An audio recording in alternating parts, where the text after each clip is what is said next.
the one thing it does have going for it is that for all its flaws, it is actually incredibly entertaining. But it would have been so much better if they hadn't ruined his son sacrificing his life in the goddamn trailer.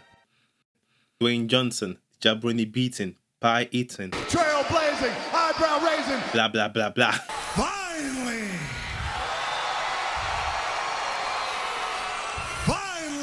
The Rock! It's Black Adam. Welcome once again, fellow Earthlings. I know it has been a minute, my apologies. I'm currently on a voyage to Jupiter to bring you some much entertaining thoughts. However, in my absence, Dwayne Johnson's long-awaited superhero debut movie, Black Adam, was released, and given my earlier video discussing my thoughts on him taking the role, I felt it would be very remiss of me to not make a follow-up video to answer this simple question: did he deliver? So let's begin. First of all, I think in order to answer our pertinent question, it is important that we talk about Black Adam as a movie, and I am very glad to tell you that Black Adam is okay. Black Adam as a movie is nothing revolutionary, nothing we haven't seen before, and nothing we haven't seen done better. It is your everyday run-of-the-mill superhero movie with a basic storyline, lots of fight scenes, and a big CGI monster boss to defeat at the end. So, bang average. However, the one thing it does have going for it is that for all its flaws, it is actually incredibly entertaining. The basic stripped backstory means that there are very few plot holes, which allow you to sit back and enjoy the many, and trust me, many fight scenes, most of which are really well done. The story itself is good enough as an introduction to the character, but it would have been so much better if they hadn't ruined his son sacrificing his life in the goddamn trailer. I found that very frustrating because it made it impossible for me to believe the initial story of Black Adam that was narrated at the beginning of the movie. It also heavily took away from the impact of watching his son die after saving him. And so a scene that should have been a "oh no, oh my god" moment instead got a "oh, that's how he died," which was utterly disappointing in my opinion. All that being said, what did I think of Dwayne Johnson's performance in this movie?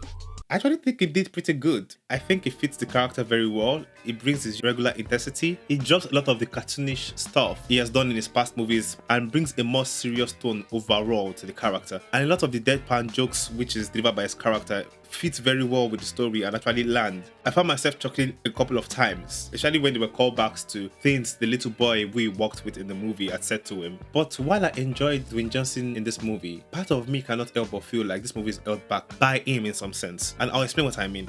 I think the biggest flaw of this movie is the writing, but many people have talked about this over and over again. However, I think some of the writing issues are partly caused by the fact that Dwayne Johnson is the one playing Black Adam. But first of all, let's discuss the main writing issues which I think relate to Dwayne Johnson. One of the biggest things about Dwayne Johnson's character is that the script is very eager to let you know that he is not a hero. How do they show that he is not a hero? They show this by having him kill a bunch of no-names who nobody cares about, a bunch of soldiers who nobody knows, and a bunch of people who are already evil anyway. As soon as Dwayne Johnson is woken up in his tomb, there's a bunch of people shooting at him, and so he attacks them. He goes into the streets of the city, and there's a bunch of people trying to kill him, and so he kills them. And this happens over and over again. At no point does Dwayne Johnson attack someone who didn't try to attack him first. Every single person he killed, you could say, was justified in some form of self-defense, either trying to defend himself or trying to save someone else. And yet they claim he is not a hero. The biggest reason why Dwayne Johnson doubts his own hero status is because initially, back in the day, when he killed the Tyrant King, he killed the Tyrant King not to save his people, but out of revenge for his son. And because his intentions were impure, he doesn't deem himself a hero, which is understandably so to some extent. Instead of a hero, he is somebody who did something selfish that just ended up benefiting a bunch of people. You could say in that sense, it's sort of an anti-hero. Fair enough. But in the present day, the biggest blemish against him being a hero is the fact that he kills people. And that's where this line in this movie comes in. Heroes don't kill people.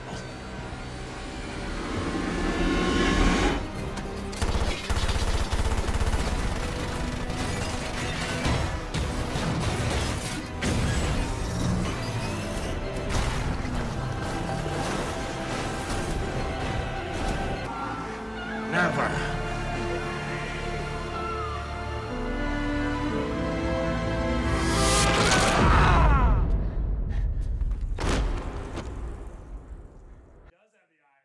Are you sure about that? Isn't this the same universe? Like, this is clearly the same one, because at the end we see Henry Cavill's Superman fly in to talk to Black Adam, and we see Amanda War, whatever her name is, from Suicide Squad. So it is clearly the same universe, and heroes have killed people multiple times.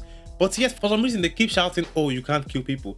And in this movie, it's obviously pointed out multiple times the hypocrisy of the heroes, particularly Hawkman, when they point out the fact that they come after Black Adam for killing members of this militaristic organization that has taken over their country, when they, the supposed actual heroes, did nothing when this organization came and occupied their territory, technically colonizing the people in there. So Black Adam is not a hero. You didn't show us that, but you told us that. Okay, cool. But then the next major issue I have with the writing is the major conflict of the story. And the major conflict of the story is kind of iffy. So basically what's happening is the Justice Society is sent in to capture Black Adam because they feel he is a dangerous loose cannon and he's not a hero because he kills people and he has no regard for human life. So the idea is you need to capture this guy and lock him up so he doesn't end up causing more damage than he intends. But the first time Black Adam is approached by the Justice Society, he is instantly approached with force and animosity, which is weird, right? Because Black Adam has not come out of his tomb randomly killing civilians. That's not what's going on here. Black Adam has come out of his tomb and come into a different society than the one he lived in. This man has been asleep for 5,000 years, and so back in his time there was definitely no court of law, no justice. The king and the king's court and everything was corrupt. So it makes sense that back then he just killed people, right? Even though it happened just the one time when he wiped out the king and the king's court and almost blew up the entire city before he was locked up. So what we basically have here is a man with a skewed sense of justice, right? In his own world, there's no such thing as a court of law. So he feels the way to treat bad people is to kill them. So I find it kind of surprising that you wouldn't first try to have a dialogue with this person who is clearly, I don't know, time travel shocked from waking up 5,000 years into the future. And instead, you instantly come at him with force, making him think you are instantly the enemy. I'm not saying to come at him all friendly, but I am sure there's better ways you could have approached him and avoided a fight that destroyed quarter of the city instantly. But this continues to be a thread throughout the movie because throughout the movie, the major conflict is simply the fact that Black Adam is sort of culture shocked, or he comes from a different time period and believes in a different form of justice, and that's what makes him a bad person. Like, there is no concrete conflict between him and the Justice League, for example, apart from the fact that they just believe he's a loose cannon. He actually never really does anything to show that he's a loose cannon currently. Even when he goes to save the boy and he explodes, he blamed himself for the boy getting caught in the crossfire, even though that was the only way to save the boy in that moment. I just think this is very ineffective. Why don't we have Black Adam kill somebody with disregard? Why don't we have Black Adam target somebody that is particularly important in the movie and kill them? Instead of having things this way, why didn't we have a situation where, let's say, the Justice Society came in more amicable terms to try and converse with Black Adam, things went left and he ended up killing one of them inadvertently due to a misunderstanding. And that would be proof that Black Adam choosing to deal out his own form of jungle justice is a problem because he ended up killing somebody he shouldn't have killed. That would have been more impactful to show that Black Adam is somebody who needed to be caged. Not because he's necessarily a terrible person, but because his sense of justice is dangerous because the wrong person might end up getting killed. But instead, we don't have that. Instead, what we have is Black Adam killing people who tried to kill him in the first place. And this goes on all the way to the end. Because even at the end of the movie, when Superman shows up, what is the conflict? It's simply a conflict of Amanda whoever showing up and saying, well, Black Adam, you cannot leave Kandag. If you leave Kandag, we're going to have to catch you on some bullcrap. And then Superman shows up to have a word with Black Adam. There is no actual conflict here. Black Adam is just a person who has different points of view to the people from the Justice League and Amanda whatever. I need to stop saying Amanda whatever. I just feel like this is a very frustrating thing of how it was handled. And that brings me back to Dwayne Johnson being Black Adam. Because I believe that these two major aspects of the script being flawed in this way is somewhat related to the fact that Dwayne Johnson is the one playing Black Adam. Dwayne Johnson is known for playing heroes and for playing the good guy most of the time. In fact, I believe for a long time he had a policy in which he never plays villains, or until he recently decided to do that for Black Adam, because he has a certain image and brand he needs to uphold. He has also had a no-lose clause in multiple of his contracts in the past, just like Vin Diesel. However, I was hoping that seeing Dwayne Johnson finally play a villain, which is something he doesn't usually do, would bring out a different side of him as an actor. And while this role does do enough to somewhat see him progress as an actor, I feel like this movie and this character is still being held down by Dwayne Johnson himself being the actor that plays the role, because it seems like his image and his brand is still a very big factor in how this character was written. I think one of the reasons why we didn't see Black Adam kill any character of any narrative or emotional importance is partly because Dwayne Johnson cannot be seen as a terrible evil villain due to his brand image. And so even though Dwayne Johnson is playing a villain, instead of a villain with darkness surrounding him, we have a misunderstood anti-hero. He is simply a person with different opinions. And this bothers me a bit going forward, because without this character being able to go into a very deep form of darkness, I don't think this character will ever progress into being one of the best characters in the DCEU. And that's actually not a hard feat to accomplish at the moment, given the trash movies we've had from the DC universe so far. Towards the end of the movie, Hawkman says this to Black Adam.